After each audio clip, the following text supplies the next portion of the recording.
All right, we're here today to talk about a, a, a huge, I would say, Chelsea issue at the moment.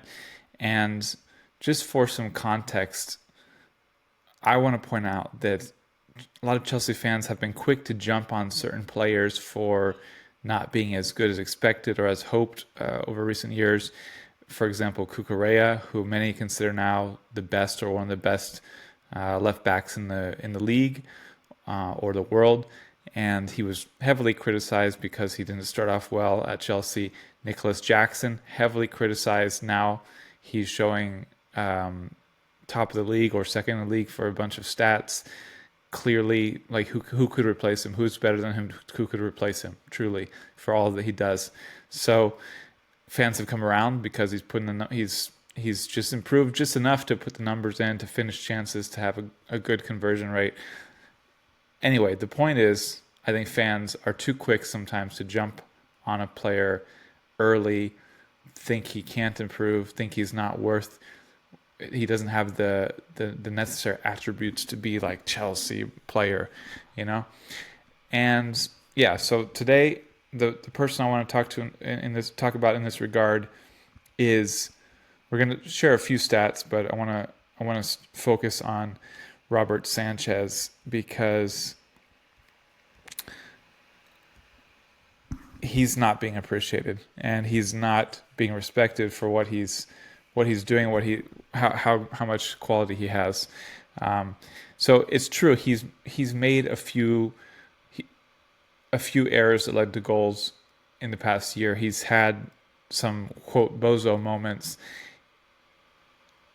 There's no deny that this is something he needs to improve, and I think he can improve and will improve as he gets more mature and more experience. I will just note that I went through a highlight reel recently, like match by match of Chelsea winning a Champions League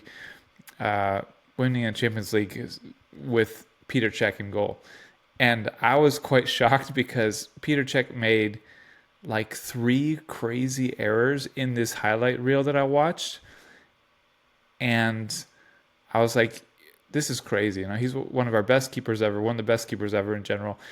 He made mistakes, but nobody remembers his mistakes. And if Sanchez made those same mistakes today or this season, people would be going nuts and calling for his head and calling for him to be removed. I guarantee you, if you look back at these mistakes Cech made, if Sanchez made them, it would be the masses calling for him to be removed, demoted, sold.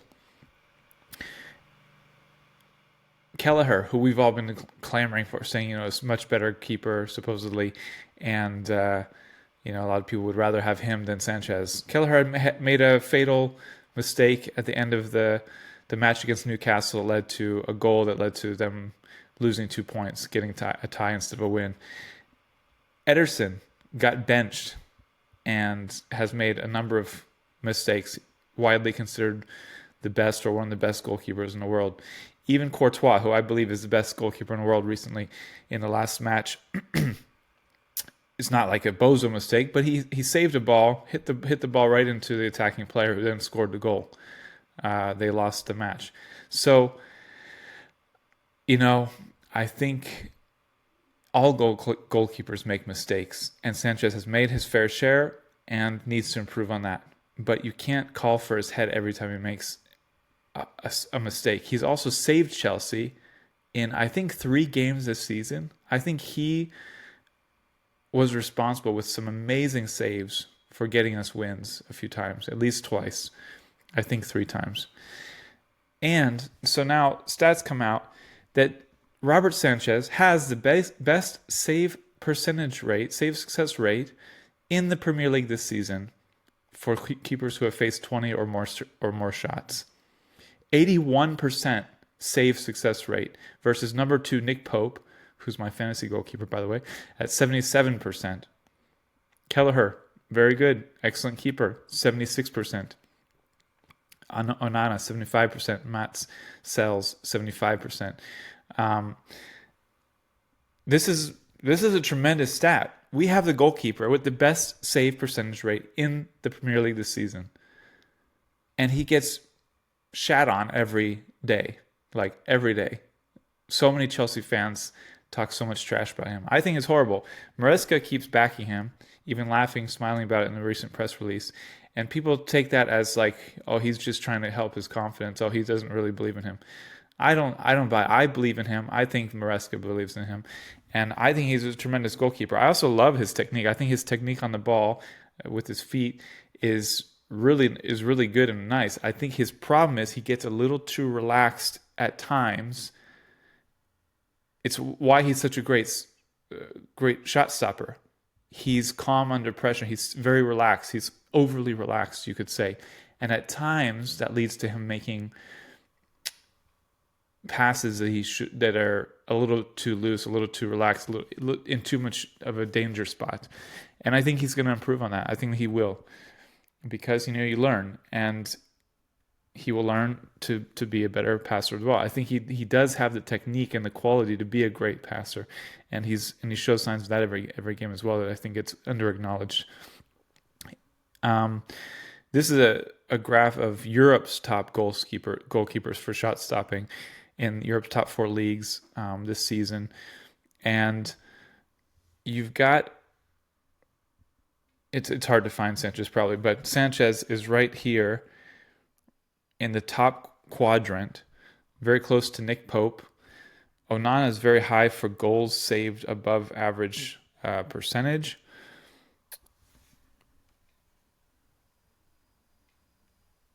But yeah, Pope and Sanchez are better on save percentage, based on shots on target faced. So if you look at elsewhere, De Gea is doing very well. He's leading the pack. But these other goalkeepers are not in the Premier League for the most part. Kelleher's over here, barely in the top right quadrant. Sanchez and Pope are really the leaders, or Onana if you look in that direction more.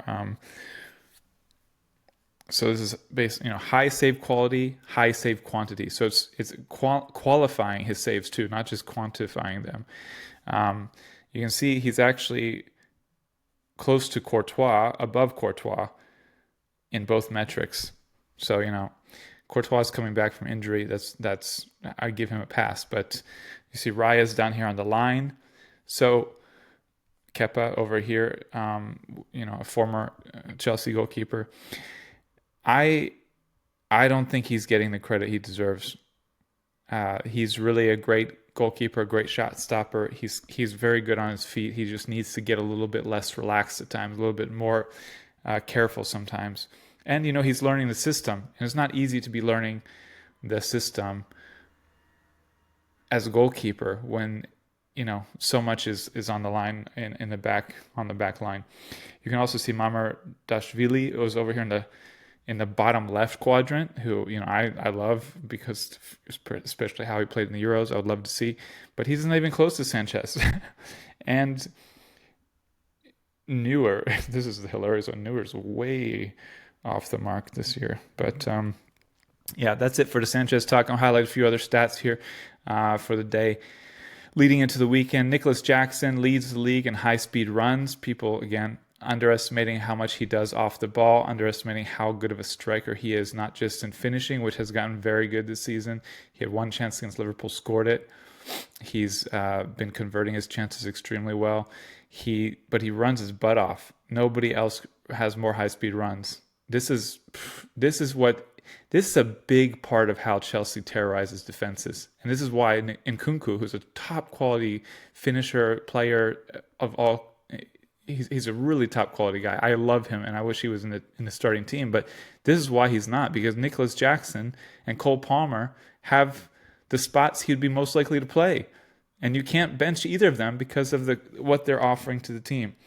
But, this is just amazing. He's got almost 100 more high-speed runs than Ollie Watkins in 4th. That's crazy. Or Solanke in 5th. Really, really, really terrorizes defenses with his high-speed running, with and without the ball. And we've seen it in so many matches. A couple of XG stats just for fun. So our XG away against Southampton was 5.29. Many people think it should have been 8 to 10 goals scored by Chelsea. We hit the post several times um, in that match. Again, Jackson didn't even play; he was rested. So our striker was on the bench the whole time, starting striker. So that's the highest XG away in a Premier League match since 2008, 2009. So that's 6 years. So that's pretty. I know it's a niche stat, but that's pretty wild. Uh, we're also the first team to reach 30 goals this season. And if you look at this XG chart, regular play versus set pieces, we are by far ahead. So everyone who's been saying we have the most attractive, most fun to watch attack in the league, the XG shows it. I think most people put Liverpool first and Chelsea second, or vice versa. In this case, Chelsea comes in first, actually considerably higher than Liverpool. I mean, a whole 2 goals higher than Liverpool. It looks like on XG in regular play. We're, I think, sixth it shows in set piece XG. So, this is a big area we could improve. I'm definitely not happy with how we take most corners and set pieces. I think it's a bit of a disaster. I look at it, I'm like, how is this our strategy on a set piece? Especially, we got Brentford set piece coach this season, and Brentford did amazing on them last season. So it's just a little bit of a mystery, but maybe we don't have the players trained enough for it yet, don't have the players for it yet enough. I don't know. We scored a set piece goal against Southampton, and it was Axel Disasi header, and Axel Disasi is getting very little play time.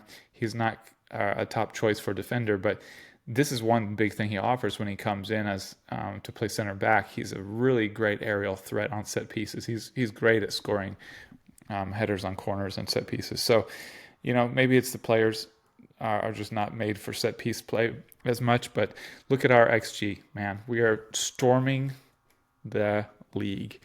And we'll just end, of course, with some Cole Palmer fun. Cole Palmer has now had a goal or assists against 18 of the 20 Premier League sides.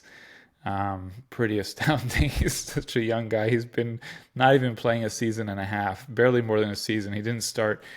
He didn't come to Chelsea till after the season had gotten started last year. On one of the 2 teams he has not gotten a goal or assist against is Liverpool FC. So, yep, their defense continues to stack up. Curtis Jones had him in his pocket this season, the first leg. But I think he's going to look to get to 20 this season. So watch out, Liverpool. And there was a celebration, a video here you could find where after Cole scored, Jadon Sancho smiling so big, running behind him doing his celebration. Sancho just smiling all the freaking time. He's like, he walks around smiling so much with all these guys here. It's bringing a tear to my eye. I feel so happy for the guy.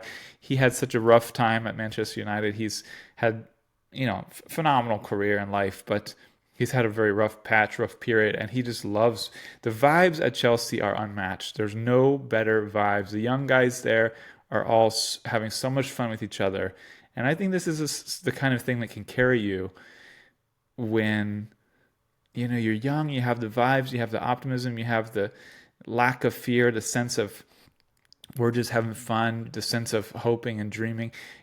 This team has something special. So it's just great to see. Sancho's on fire. Love how he plays with the team.